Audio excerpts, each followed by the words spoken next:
All right. Well, we are live, and the Dadio puppet is here. So I know a lot of you have been waiting for that, and here I am. The Hodgie puppet is being shipped to his home, so we're going to have to wait a little bit for that. Yeah.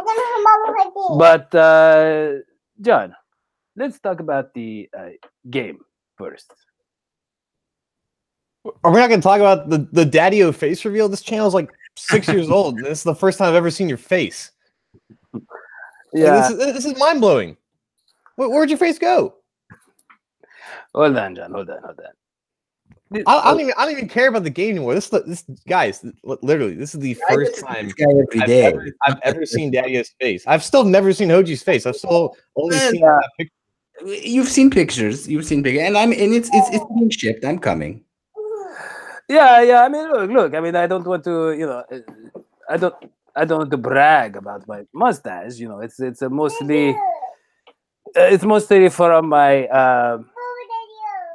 Yeah. Dadio, let's be honest, man. Everybody filming from a live audience, guys.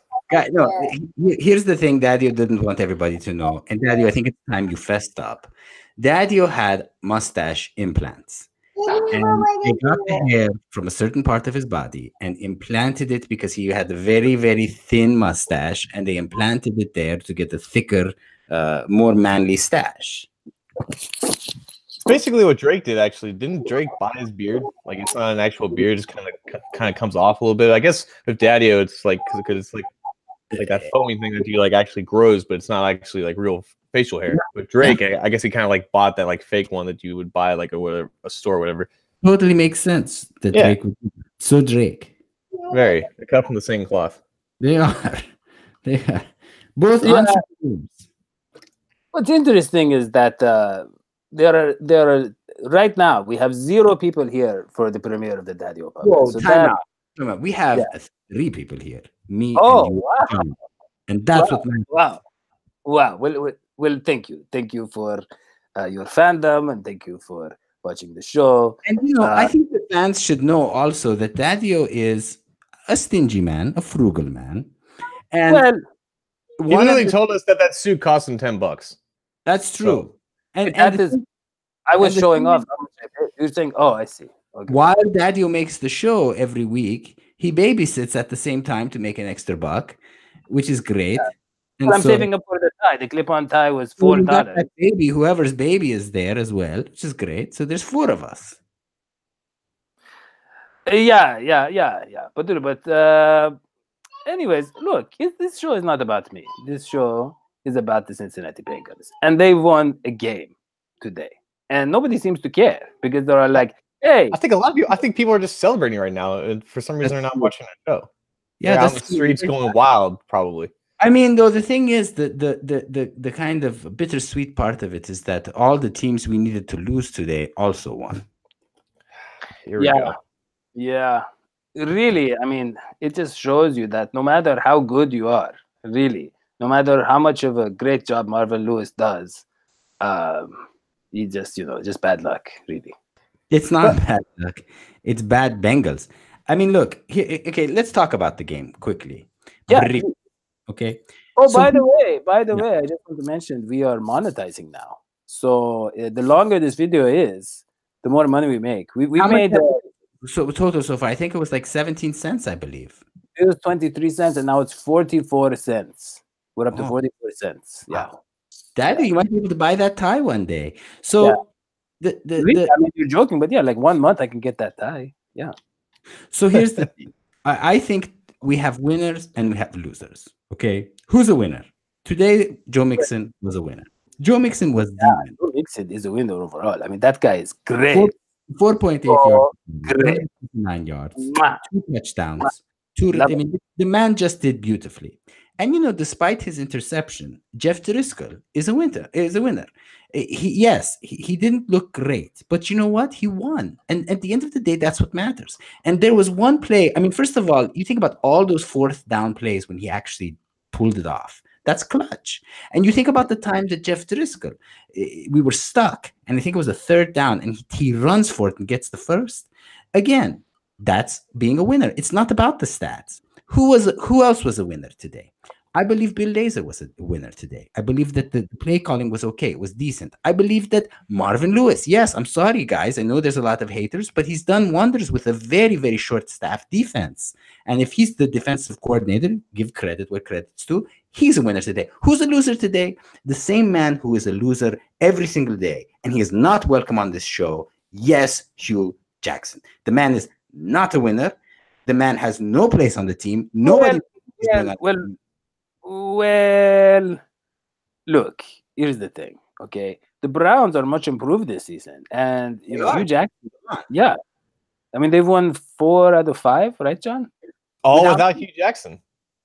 Yeah, well, yeah, but I mean, he was there earlier. He got them going, you know. He was there earlier when they were like 2-5, 2-6, something like that. 5-1, I think was their record. Yeah. Well, John, look, the Vikings won, didn't they? They did, yeah. So they probably make the playoffs. But if they don't make the playoffs, I think, what do you think? You think we have a chance at Mike Zimmer? From what I've heard, John DeFilippo, the Vikings offense coordinator, he became the scapegoat for the Vikings' failures on offense. And now I think people are still kind of on the fence, or at least Vikings fans are still on the fence if Mike Zimmer is that guy. And then people are talking about Vance Joseph, could get canned from the Broncos. He obviously has the Bengals connection. Obviously, Hugh Jackson's already in the building. Since your question was about Mike Zimmer, I would welcome back Mike Zimmer, at least for a chance to build his own team. Yeah. But I also think that I think that the Bengals just needs someone more offensive-minded than a guy like Mike Zimmer, who built a good defense with Minnesota, but hasn't been able to consistently produce a good offense, other than the fact that then they had Norv Turner as offensive coordinator, who managed, or not for Pat Shurmur, who managed to build an offense around Sam. Do we want Jay Gruden? Do we really want Jay Gruden? No, I was messing with Jay Gruden. As long as it's not Hugh Jackson. Well, let's be honest. Our options are Jay Gruden. I'll take him. Vance Joseph, Mike Zimmer, Hugh Jackson. Not Hugh Jackson. Anybody but Hugh Jackson, please. Yeah. Because that's the person who's going to get Vance Joseph over Hugh Jackson for sure. Say it again? Not after that last game.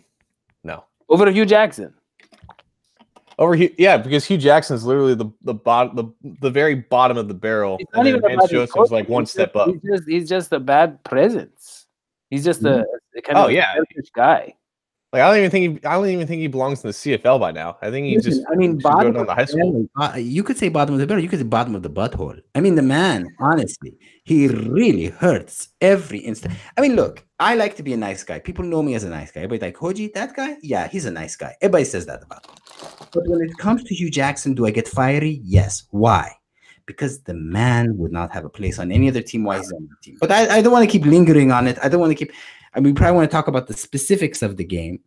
Again, good, decent game. We could have actually won by a lot more, but I mean, it was a really good performance. And I think especially astounding for everyone was all the risky moves on 4th down. Everybody kept saying Marvin Lewis is taking risks, but I actually don't see it that way. I think Marvin Lewis is easing up and giving Bill Lazor more room because he's not really functioning so much as the head coach right now. So I'm wondering if what we're really seeing with all these 4th down, shall we say, what's the word I'm looking for?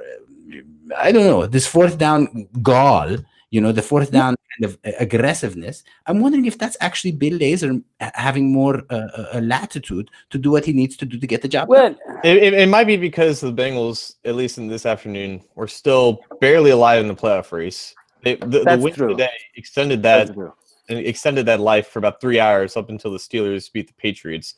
This whole false aggression on 4th down came about 8 weeks too late when the Bengals were 5-3, and they weren't as aggressive, and they weren't as aggressive in terms of play calling and just game management, that kind of things. But this is kind of what we always see, right? Once December comes, at least in the past 3 years, and the Bengals are all but out of it, they do whatever they can to kind of build that one last final playoff surge, and then they start doing things that they don't normally do in the middle of the game, and game situation, game management, all that kind of stuff. So they went on 4th downs that earlier in the season they previously punted on, and they were involved in games that ended up being colossal blowouts where they were outclassed by the other team.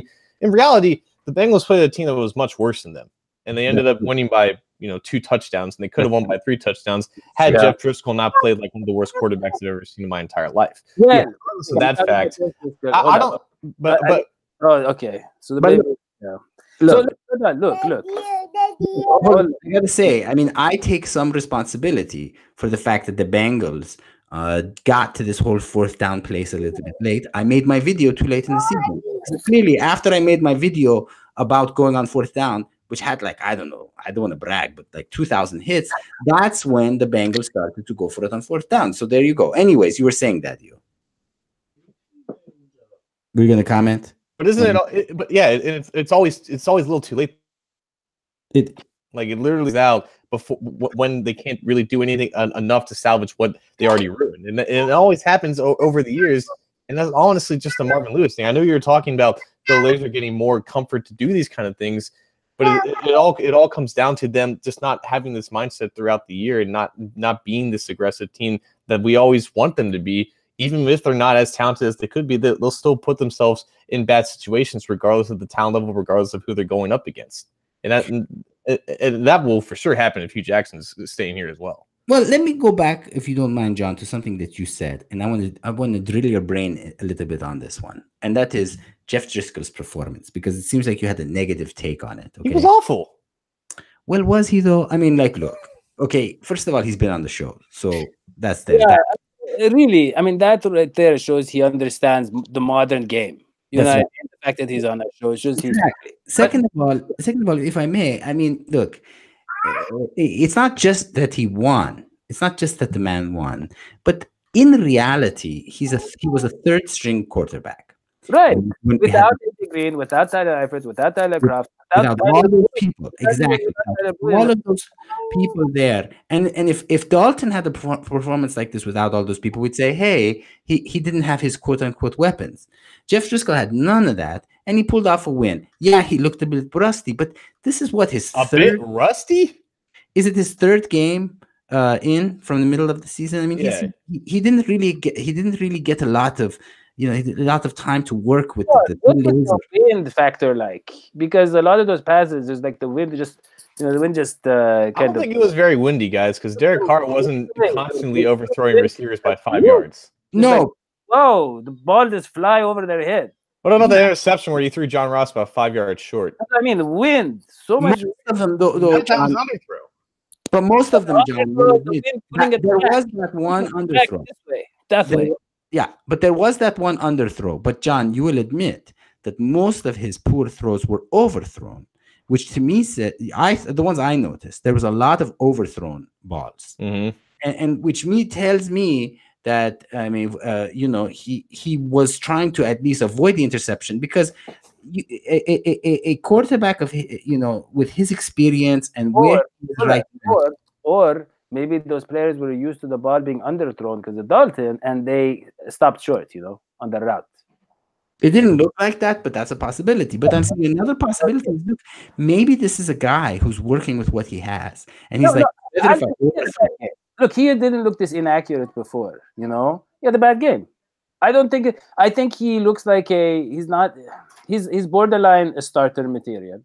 He's a backup, but I think the Bengals. This was also against the worst defense in the NFL, mind you. The worst defense. We are the worst defense. No, the Raiders were the worst defense coming into this game. Yeah, now the Raiders are the worst. Yeah, honestly, on pace to set the most yards ever allowed. They were 32nd in weighted DVOA going into this week. Don't give me the analytics stuff, John. Again with analytics. John, we are the worst defense ever. You look like an analytics professor. That's how you dressed up your guy as. Well, look at you. Yeah. You can't tell me numbers don't mean anything to you. Numbers mean a lot to this man. Especially when they are counting money. When they're money numbers, the man. $4 for a clip-on tie that was made for a baby. I mean, really, does that seem right? Well, I think you need a clip-on bow tie. That can't be more than an actual tie. No, the tie actually was perfect for the suit, but I don't know, $4. I was Dadio, in our world, in the year 2018, $4 for a tie is actually quite a bargain. You see, Dadio's still working with the late 1970s prices when there was the oil problems, and he still buys things according to that chart. But look, I got to get back to Driskel as a starter because obviously that's going to be an issue. Because what do the Bengals do next year? And can I just be frank with you, the viewers, and with you, the John Sheeran, and just say that this is what I hope the Bengals do. And John, don't get mad. I hope that the Bengals make a deal for Dalton and get something good out of him, like a good high draft pick. Go with Driskel as the starter. Get a nice first round QB who's awesome. And hopefully in the first year or in the second year, that's our guy. Because I think Driscoll's good enough. Driscoll's getting the job done in just the same way that Dalton was. He's no less of a QB, at least in terms of performance, than Andy Dalton was. If he is, I realize in talent he might not be an Andy Dalton, but in performance, which is what matters, he's doing just enough. And we trade away Dalton for what we can get. Because I love Andy Dalton, and I think he's a great man for Cincinnati. But at the same time, the Bengals are, if they're going to do just as well with Driskel, why not use that opportunity? Hodgie, I just want to say one thing, okay? Logie messaged me, and he was very excited about this episode to see the puppets. So we already have the puppets. God bless Logie, but he did what he can do. He got the puppets. Now we can be free and free speech and talk about Andy Dalton. Yeah, that's true. But yeah, maybe that's true. Yeah, maybe it's true. But look, John, we probably have what, the 15th pick in the draft. That's probably what happened. No. I actually did the math before the show because I knew we were going to talk about something like this. In the past 10 NFL drafts, the teams who ended up winning 6 games at the end of the season, I think we can all agree that they're going to lose to the Browns and Steelers and finish 6-10. The average place initial spot in the initial NFL draft order for teams with 6 wins is 9th. So odds are the Bengals are going to be in between the 9th or 10th pick in the NFL draft. Right now, where are we? Right now, we're 13th. Yeah, that's what I'm saying. It's a bad season. Like the AFC North, someone with 9 wins will win it, right? Yeah, like the Steelers will probably finish with 9, 10 wins and win the division. Yeah. Okay, so let's say somewhere about between 9 and 10 and like 13 or something. Yeah, I would say the range is between 8 and 12. But John, other than AJ Green, who is like a home run, like you can't miss prospects, right? Okay, some people say Carson Palmer. I don't know. I can't think of many high picks that we've really nailed. Right. So there was Keith Rivers, who was injured for the early part of his career. When he looked good before he was injured. Yeah. Andre Smith, probably not worth that first round pick, I guess, when you look back on it. Wait, how high was he? I'm talking. He was 6th. Wow. Andre Smith was 6th overall. Other than that, is just John Ross, and those were the 4. Way back. I'm saying the Big Daddy Wilkinson. I mean, I don't care at all about the 90s. That was before Marvin Lewis was here. I only look at like this current regime. This current regime goes back to almost after I was born. Yeah. So I would just look at just the 21st century here, and even with the 90s, I don't really want to compare anything to the 90s at this point, because if we start keep going back thinking to the 90s, then the more Marvin Lewis sounds good. Yeah, that's true. But John, in terms of scouting, what is the scout? Okay, you've talked about it before, but I always forget. So people are saying, "Oh, Mike Brown not that cheap," What? Can I just say? Yeah, please go ahead. You guys, the way you guys are talking about the draft and getting a QB, I think it's a lot more. How should we say? There's a lot more factors you can predict and even control than what we're saying. Let's say, for example, we decide, and of course, John, you're, you are the man in terms of knowing stuff about the draft. Okay, but. Imagine if we decide we want someone like Will Grier, okay, West Virginia, Will Grier. And I don't know. I mean, John's probably not going to like Will Grier. But let's say that's who we decide we want. So you make moves and you do wheeling and you do dealing and you work it out. So that's the guy you get. You trade up, you give things to other teams. Like, you want Andy Dalton? You can have him, man. You make the deal. Isn't that how it works, John? No, yeah, because I don't think Will Grier is going to be in that top 10.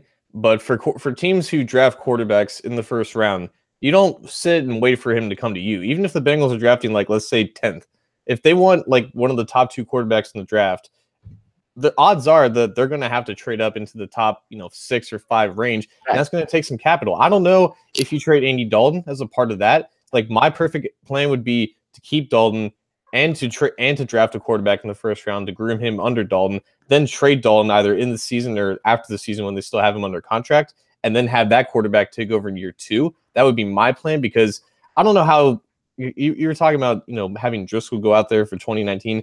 I don't know how you can look at this performance that Driskel had, again, against one of the worst defense in the NFL, and say, hey, he missed 19 passes, only completed 13, had a quarterback rating of under 50, and tell the whole entire Cincinnati Bengals locker room that's the guy for 2019. How do you get players to go behind that guy? Who's that John, bad? what do you expect us to do in 2019? Like, how do you want us to be like a playoff contender? No, me and Joe Gruber are on the same plane. I think that they are 2 years away right now because they still need to develop the quarterback. So you and Joe also like really high draft picks. So why not let Driskel start, get something for Dalton, and get a higher draft pick? Because me saying that they're 2 years away does not mean that they should just tank in 2019. Wait, you think? Hold on. You think? Okay, Dalton gets us how many more wins than Jeff Driskel? I would say about 4 or 5. Whoa. Zero. Yeah. Do you think we're gonna make the playoffs next year? Probably not. Wait, so Jeff Driskel gets us like 0 wins or something? He gets us like 3. No. Wow. I'm disagreeing. John. Did you guys see him today? He had a bad day. But that's who he is. John, he played 2 other games, right? Or 3 other games. He's played 3 other games. He is no. Hold on. I always said he's high variance. Yes, exactly. But he's just starting out. Starting out. No, I'm saying he's just starting out. Maybe he'll have 2 above average games, but he'll have 14 below average games. Well, John, what about if he has an off season where he trains as a starter, where he get to work with the first starter, and he gets AJ Green, and he gets the Tyler Eifert back? I mean, 5 wins. 5 wins. John, 5 wins with Driskel, maybe 7 with Dalton. That's what I'm saying. Can I just remind everybody about Andy Dalton in 2017 against the Ravens? I believe it was our opening game. I mean, if one game is going to make people lose belief, that would have been the game that I think everybody would have lost belief. Andy Dalton has had some really bad games too. And unlike Andy Dalton, Jeff Driskel's got an excuse. He's got a lot of people out, and he hasn't had a lot of time to work with this. I actually believe, and I'm going to say something very controversial, and I realize the ears of many of you will catch on fire, so just be ready, have a cup of water right there.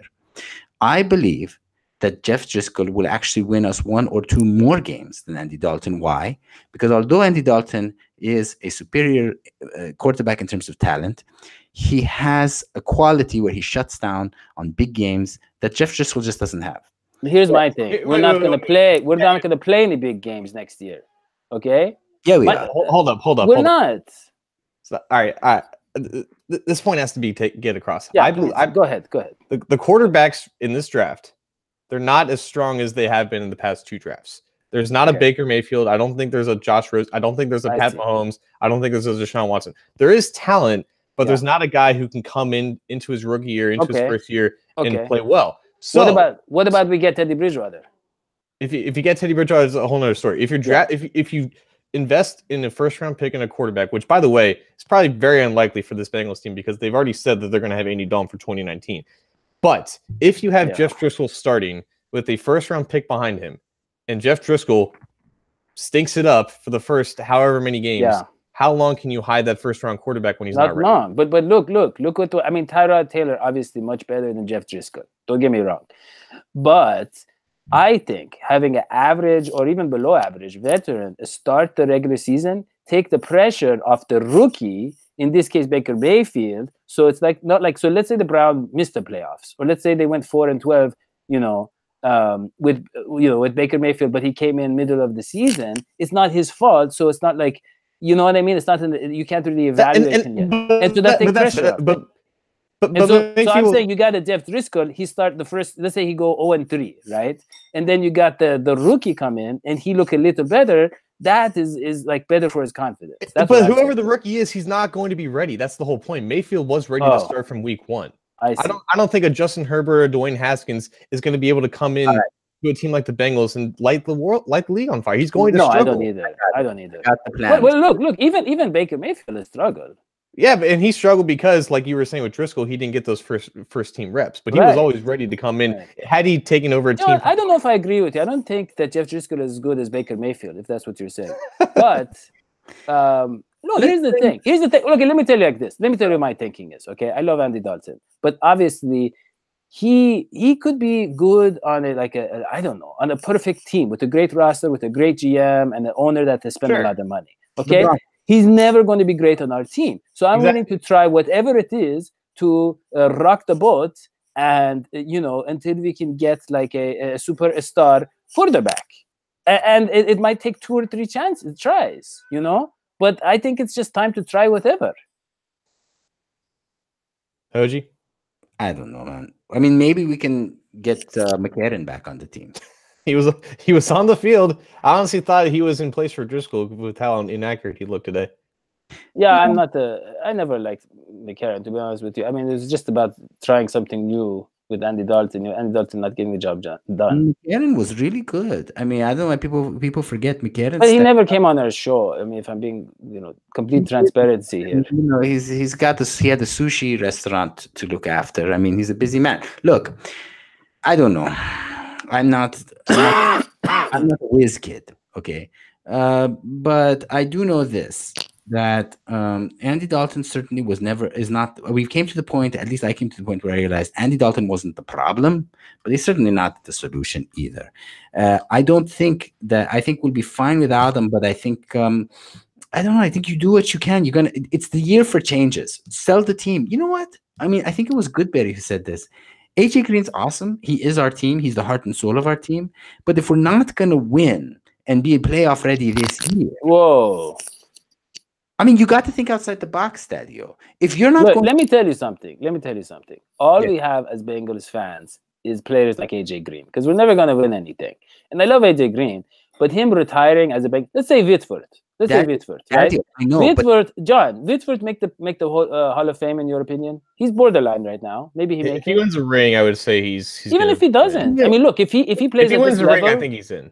Okay, fine. But even if he doesn't, he play 1 or 2 more. Isn't he like the best tackle in the league right now? He's been. It's not even just for this. And he's 37 or something. So 35. He's he's older than 35, John. He's older than 35. He's like 37, 36 at least. He's at least 36. All right, 36. Look. Okay, but the point is this, John. The point is this. Whitworth, if we have a player like him retire with us, that is something for us to hold on to and cherish and feel good about. That's what I'm saying. And like with Chad Johnson, the fact that he went and he stunk on the Patriots. I mean, that's kind of hurts in a way. Like, I like for our great players to finish with us. Stop. Okay. Dadio is thinking at the heart of a broken Bengals fan, but Hodgie is thinking at the heart of someone with rational expectations. So I want to hear the rest of Hodgie's point. Well, actually, his being rational about the Bengals, his expectations being rational is very irrational, if I may say. For sure. Yeah, because nothing is ever gonna happen. You guys don't get how it works. I do. No, I get it. Yeah, I do. But it's Mike Brown, and Katie Blackburn even. Maybe, but they don't have money. They don't have money. The Bengals would go for it on 4th the way they did for today. Things change. So look, here's my issue. Here's my thing. Okay, your scenario, Dadio, of keeping AJ Green on a losing team, especially when you have someone throwing to him. Let's say we keep Driskel as the starting guy, or someone who throw to him who's not going to actually, how should we say, put into use his full potential. Okay, here's what eventually happens to someone like that. Do you remember Barry Sanders? Yeah. I mean, that man stayed on the Detroit Lions until that team was falling apart. He couldn't save that team because it was the Detroit Lions. And he got out at the end of the day, just like this did happen with AJ Green, with the whole Houston not flying him to Houston thing. Eventually, that person gets so upset that if they're loyal, they just retire. And no one wins. That's true. If the Detroit Lions traded Barry Sanders and had gotten, can you imagine what you get for Barry Sanders? You get the whole team. Well, he was like 31. Yeah, you can get whatever you want. Not the whole team. A 31-year-old running back. Yeah, you get like maybe 2 first rounders. Maybe. No, Calvin Johnson was like 29 or 30 when he retired. He's 30, yeah. They get upset. They're human beings. But Calvin Johnson had to retire. His body was falling apart. Didn't he want to come back though? I think people threw it around, but his body was really crunchy. He had a lot of crunchy injuries. You have to understand, a person can only take so much. And AJ Green, Yeah.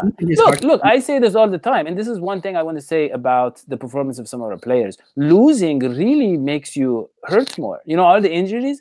I think that being a bad team, being in a bad position all the time, you start to you're reaching and trying to do things to make stuff happen because it's not coming naturally. It's not coming smoothly. Like, let's say on a team like the New Orleans Saints, right? Where the whole team is just like a well-oiled machine. Right. So I think that the crunchiness with the guy like Calvin Johnson is part of being a bad franchise and stuff like that. Right. And if you start Jeff Driskel for an entire year, that losing mentality will transfer over to the next year. Possibly. But look, here's the other thing, okay? If you think about in terms of mechanics, what's working about the Cincinnati Bengals, actually, there are some things that are working right now. And if you can keep those going, so for example, I really like what's been happening with the offensive line isn't great, but the offensive line coaching, and John, you're gonna have to either you're gonna have to stamp this, approve it, or throw it in the trash, or the recycling bin. But I mean, look, I feel like the offensive line coaching has gotten a lot better. I think there's a lot there that they can build on for next year. So next year is a building year. It's a building year. It's a trading year. It's a drafting year. So you take your biggest players and you're like, we're selling the farm. Okay, we're selling the whole farm. You got your Dalton. You're going to give.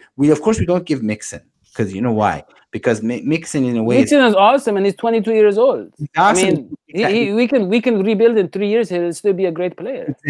Exactly. You keep your Mixon because there is no replacement for Mixon. You keep John Ross because he doesn't have a lot of trade value. And if I think you get the real offensive mind, he's going to be good. People, the statisticians. John, you agree on that? Also, the real offensive mind, a real arm at quarterback. That's right. Yeah, that too. Yeah. So you build. Tom Savage has a big arm, by the way. I really think Tom Savage might be the future. Stop. It could be the future. Stop. John. Stop. John. Dadio. John. Stop. John. He has a your big face arm. out of the camera. Stop. You just said you want the guy with the big arm. Guess what? Wait, John. Yes. God, if we thought Jeff Driskel was bad.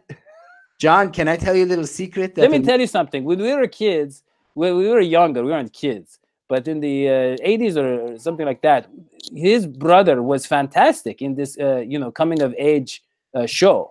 Okay. And then he had another brother that had another show about a boy growing up.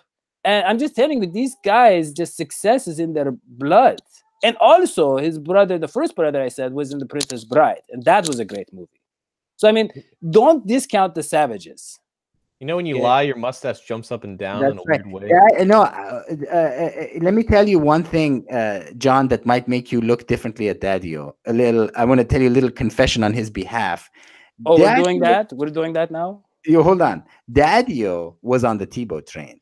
I don't know if people remember this. Well, Dadio was on the Tim Tebow train. Well, all I was saying was like every week he find a way to win, and I like winning. Yeah. So I mean, he was doing it. No, what I was saying is what John Elway did was a little bit disrespectful, right? I mean, if a guy win a playoff game, you give him a chance the next year, you know? What if he throws like Tim Tebow? And he is still win? He won like 7 games in a row. He was a winner. What if it wasn't sustainable and it ended up not being sustainable? Well, you have to see if it is sustainable or not. You have. What if you're smart enough to know that it wasn't? We're talking about John Elway. Yeah. That's true. That's At least he was smart enough to get rid of Tebow when he could. Everything else that he's done. Did you see Peyton Manning's last year? He was terrible. Oh, he couldn't throw. Terrible. They said all they had was that defense. Like that defense carried him to a championship. Right. And when he threw the 55 touchdown, he was terrible in the Super Bowl. He's Peyton Manning. He always he always crumbles when you need him. Can I just say one thing? You know, one thing I always wondered is what is the whole Kaepernick thing done? Can we just take Kaepernick? Well, here's the thing. No NFL team will take him because that's what the whole collusion thing. Because they all realize that the NFL has this image, right? They have a certain fan base. And you take a Kaepernick, that's kind of a message to that fan base as a whole. So whatever team, even if they want to take him, they won't do it for the sake of the NFL as a whole. Now, The thing is, Mike Brown really liked Kaepernick coming out of college. So if it wasn't for the whole kneeling thing, yeah, I think they would have taken the chance on him for sure. But as it is, no, they wouldn't do it. No, especially with the whole what's his name? What's that guy's name? Reed, the safety Reed. Eric Reed, yeah. Yeah, Eric Reed. That whole thing went away for him. Like if that was a big issue, maybe he signed Kaepernick to kind of make himself, get himself out of trouble or something. But that went away, right, John? Yeah, if any team is going to sign Kaepernick, it's not going to be the Bengals. They already made their bet with how they treated Eric Reed. So, yeah, I mean, look, I believe Kaepernick is talented enough to even start. I know a lot of people would disagree with that. Yeah, but you just got to look at the Jeff Driskel tape. It's the latest case for collusion. Well, I think that Jeff Driskel, like okay. By the way, I was going to say I think Jeff Driskel is better than Mark Sanchez. We can agree on that. But Fair. what I was going to say, you know what's interesting, John, is Josh Johnson has been doing okay for the Redskins. Is the first the overall Washington- pick for the AAFL, whatever. Yeah, but he's had two good games in a row. He almost brought them back, and then they won this week. And he was on our team, John. Wait a minute. He could have been our future instead of Tom Savage. If we just had a little bit more, foresight. If we just John, are people gonna watch the AAFL or whatever? I have no idea. Like it sounds interesting, but I mean, no one's gonna watch bad football, and that's honestly the concern for the XFL too. Like it can be so much fun in so many different ways than the NFL, but if it's gonna be bad football, I don't see anybody tuning in. That's true. Actual football. That's a good point. But also the scheduling is probably gonna be different, so they might have games in like the spring and summer when the only other thing on is like baseball. So there's probably a competitive advantage there. So who knows? I think I think they should do if they're smart is take a bunch of old retired NFL people. Mm-hmm. So you make it an old who already have CTE, so they can't like screw them up anymore. Yeah, like an old man's NFL. Like you have to be like over 50 to play, and just perfect. see what happens, man. It could be cool. Yeah, they could do something like the Big Three, like maybe like make it like, I don't know, flag football for old people. Like you wouldn't want to see Boomer try again. You don't want to see Boomer see if he can play again. Let's go 7-on-7, but everybody's in those like giant like hamster bubble things that people run into each other. That'd be awesome. Yeah, if you can find a way to like carry. We're having a serious conversation here. This is serious. This is a $1 billion idea. I'm conjuring up here. It's really hard for me to take you seriously. Yeah. Anyways. Shall we end this thing? Yeah, I guess we end it. So, yeah, look, we've won a game. We're out of the playoffs. We get a lower draft pick. Who cares? The reality is, with all these injuries, Mike Brown, in his mind, has enough to give Marvin Lewis another chance. Oh, man. Marvin Lewis. Not if they lose these last few games. No. What about Hugh? What happens with Hugh, the man of mystery? No one knows what he does. I tell you what. I think we sent enough of a message about Hugh. And look, he has people on the staff who he kind of likes, right? Darren Simmons, John. He likes him. Who he likes, or no? I'm saying Mike Brown. Mike Brown needs someone he knows and he can get for cheap, and a guy who buys into his cheap style. And he has a couple of those guys on the staff right now, right? So yeah, but I think you guys made a good point last week where you're talking about who will charm Mike Brown the most and the best, and the way to convince him. Well, that's Marvin Lewis. Well, if it's not Marvin Lewis, then it's Hugh Jackson. Yeah, so, Laser is not a charmer. Laser is not a charmer. No, Hugh, I think they really like Vance Joseph, because if you look at what was said about Vance Joseph, if you just look it up on Google, you see that on Vance Joseph, Mike Brown really liked him, and he considered him Lewis's successor, and that might have been why he didn't give. You know, with Hugh, he didn't want to put it, John. With Hugh, he didn't want to put it in writing. Okay, and think about it. Why not? So if he's not completely sold on Hugh, but he was sold on Vance Joseph. Vance Joseph gets fired. I think it's Vance Joseph over Hugh. Oh, that'd be perfect, because Vance Joseph a couple weeks ago said we're going to play to win, and then against the Browns, he decided to kick a field goal and decrease their winning percentage by like 12%. And they ended up losing. So that would be perfect. Sounds like the Bengals. Yeah, but he didn't have access to that ESPN stats graphic. You know one thing about me. You think he's going to have that in Cincinnati? Look, One thing about me is that I read faces, and I will tell you one thing about Bill Lazor. That man has all the charm of a Bill Belichick. That man is not Hugh Jackson in terms of charm. I like him, but I don't see him as being the charmer. You're right. I don't think he's going to get the job because I think that Mike Brown goes by his gut and goes by personality, and he doesn't go by, like, he doesn't actually look at the science of the game, which is a shame. I really don't think there's a whole process to it. You know what I mean? I think it's like let's say you want to play a game of basketball. Okay, you have your family members at home, and then you have like your 2 or 3 friends that you can call up and say you want to play basketball. But if you want to go find like the best person to play basketball with, that takes time. That takes, you gotta go out. That's what I'm saying. He has like 3-4 people he knows, and he's gonna choose from among them. But if the head coach is going to stay here for the next 20 years, which we can assume that he will, why is Mike Brown making that decision? He's not going to live to 110, which is John, the next. You are underestimating him, John. That's true. What, his ability to live? John. I think we got him. I think he's gonna be around for the next 45 years. Yeah. You know what he's minimized using that golf cart. He's minimized the amount of effort he needs to exert on his body. So he John, we have a limited from the press box down to the practice field, and he's going to feel something. And John. Well, Hodgie was making a good point. We have a finite amount of energy. Everybody does, and so if you don't exercise, like Mike Brown doesn't exercise, he uses the golf cart. Mm-hmm. He's probably as healthy as like a 30-year-old man. I know who exercises, like a 30-year-old man who exercises. You guys never seen him in person. I've seen that gut. It's not good. I'm telling you. Instead of Dadio, I think instead of MacDuck, it should be Magaduck. Huh? How's that?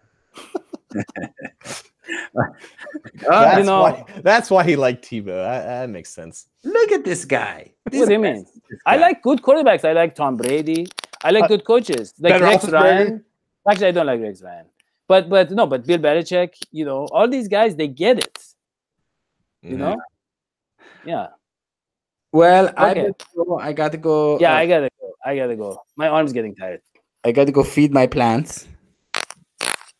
So I'll do this. I guess since you checked out, Dadio, should I say goodnight to SVT Pies, or are you back? You're back. Yeah, just giving the arm a rest. But yeah, so that is it. We will see you next time, Sweetie Pies. We don't know when the Hodgie puppet is going to get there, but it might be after the season is over. But actually, the season is already over, so it doesn't matter. But it will be soon, probably somewhere around the new year.